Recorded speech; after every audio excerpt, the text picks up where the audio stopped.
The value of cos 1 degree into cos 2 degrees into cos 3 degrees and so on cos 170 degrees is the value కనుక్కోమంటున్నారు. దీని value కనుక్కోమంటున్నారు. cos 1 degree into cos 2 degree into cos 3 degree and so on అంటే cos 4 degrees cos 5 degrees అట్లా వస్తుంది.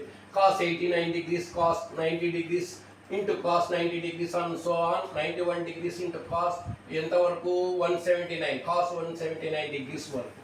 ఇదంతా ఏమన్నా కానీ లేండి values. ఇక్కడ cos 90 ఏమైపోతుంది 0 into cos 90 degrees into cos up to cos 179 degrees. So any number into 0 is equal to 0. Whatever the number is, either it is rational, irrational, integer, complex number, ఏమన్నా కానివ్వండి, any number into 0, 0. So answer.